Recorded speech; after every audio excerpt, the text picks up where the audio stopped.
বন্ধুৰ মাজত মহাযুঁজ হ'ব, মজা লাগিব। বহুত মজা লাগিব, বহুত মজা লাগিব। প্ৰতিষ্ঠা দিৱসৰ দিনাই জনজাগৰণ অসমৰ নিৰ্বাচনী ৰণদংকা।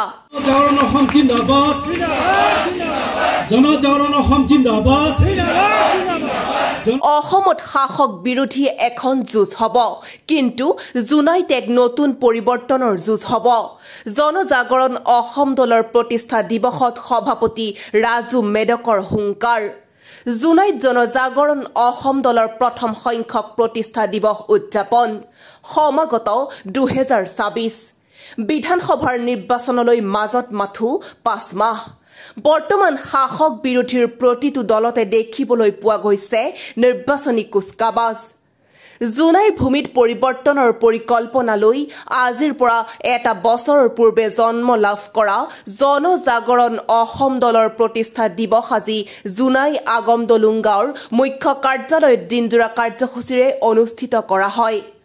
প্ৰতিষ্ঠা দিৱসৰ প্ৰাক্ষণত দলৰ প্ৰায় সহস্ৰাধিক নেতাকৰ্মীৰ উপস্থিতিত সভাপতি ৰাজু মেদকে তীব্ৰ প্ৰত্যাহ্বান জনায় বিধায়ক ভুৱন পেগুক। আপোনালোকৰ মিডিয়াৰ যোগেদি সমবাসী ৰাইজলৈকে আমাৰ জনজাগৰণ অসমৰ পৰা ধন্যবাদ জ্ঞাপন কৰিছোঁ।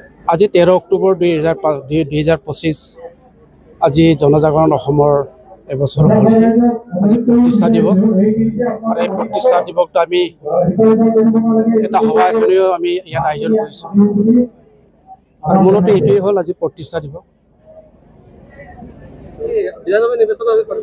আমাৰ প্ৰাৰ্থিত্ব আগবঢ়াম, এতিয়ালৈ ক'ব পৰা নাই। এইটো কেন্দ্ৰীয় কমিটি আছে, কংগ্ৰেছৰ লগত আমি এলাই চাম। এটা চৰ্চাটো বহুত ধৰণে কৰিব পাৰে, কিন্তু আমাৰ কেন্দ্ৰীয় কমিটিয়ে এটা আলোচনা কৰি সিদ্ধান্ত ল'ব। আপুনি বাহন প্ৰসংগত পৰিৱৰ্তনৰ যুদ্ধ বুলি কৈছিলে, কেনেধৰণৰ পৰিৱৰ্তন বুলি ক'লে সামগ্ৰিক পৰিৱৰ্তন, কিন্তু মূলত মই ক'ব বিচাৰোঁ নেতৃত্ব যদি এই নেতৃত্বই চলি থাকে তেন্তে ইয়াত পৰিৱৰ্তনটো অসম্ভৱ। এইটোৰ কাৰণে আমি নেতৃত্বৰ পৰিৱৰ্তনৰ পৰা ধৰি অঞ্চলটোৰ পৰিৱৰ্তন, সামগ্ৰিক দিশটোৰ পৰিৱৰ্তন, এটা সমাজ তাৰমানে সমাজৰো পৰিৱৰ্তন, গাঁৱৰ পৰিৱৰ্তন, সেইটোৱে মূল কথাটো। তাৰমানে ইতিমধ্যে বিধানসভা নিৰ্বাচনলৈ আৰু বাকী 5 মাহ আছে। বিভিন্ন ৰাজনৈতিক দলে কুচকাৱাজ আৰম্ভ কৰিছে, কিন্তু জনজাগৰণ দলে যিটো নিৰ্বাচনৰ কুচকাৱাজ এতিয়ালৈকে ৰাজ্যৰ মাজত চৰ্চা হোৱা নাই। মোৰ মতে চৰ্চাটো হৈছে। ইয়াত আমাৰ 24টা গাঁও পঞ্চায়ত আছে, নামনি চিৰিটঙানী, মধ্য চিৰিটঙানী, উজনি চিৰিটঙানীৰ পৰা ধৰি কেমিজেলমলৈকে। এই 24টাতে তাৰমানে প্ৰতিটো পঞ্চায়ততে তাৰমানে আমাৰ কমিটি আছে, ভোট কমিটি পৰ্যায়লৈকে আছে।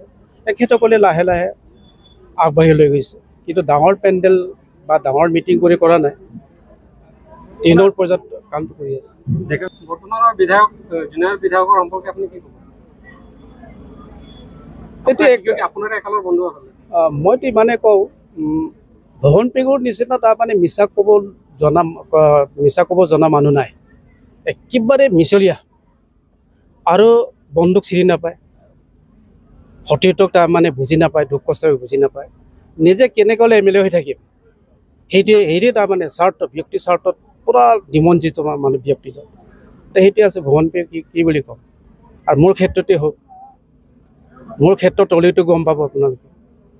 তেনেধৰণৰ তাৰমানে এখেতক ইমানেই কওঁ যে বন্দুক তাৰমানে দুখত পেলাই দি নিজে সুখত থাকিব বিচৰা তেনেধৰণৰ ব্যক্তি, আৰু বেয়াকেও ইমান ক'বলৈ মন নাই।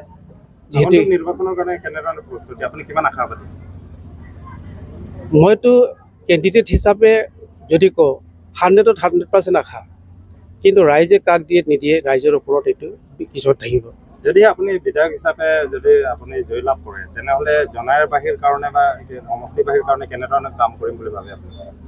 মই এইটো ক'লে আকৌ ভুৱন পেগু নকল কৰি পেলাই প্ৰচাৰ কৰিব, চৰকাৰৰ হাত আছে, আকৌ চৰকাৰে কিবা এটা কৰি দিব। মই 11তে ওলাইছোঁ। নাই, এতিয়া সেইটো এটা পলাৰিজমৰ বিষয়ে ক'লোঁ, গপ তাৰমানে তাত সঁচানি মিছা তাৰমানে এইটো অভয়াৰণ্য কিবা কৰি দিলে। তাৰপিছত আমি যেতিয়া তাৰমানে জনাই ডিষ্ট্ৰিক্ট বনাম বুলি ক'লোঁ, ডিষ্ট্ৰিক্ট তাৰমানে ডিষ্ট্ৰিক্ট কৰি দিলে। এইটোৰ কাৰণে মই নকওঁ এই বিষয়ে। যেতিয়া অধিৱেশন জাৰি কৰিব তেতিয়া শেষত এটা প্ৰশ্ন, জুবিন গাৰ্গৰ ন্যায়ৰ কাৰণে আপুনি কি আহ্বান জনাব?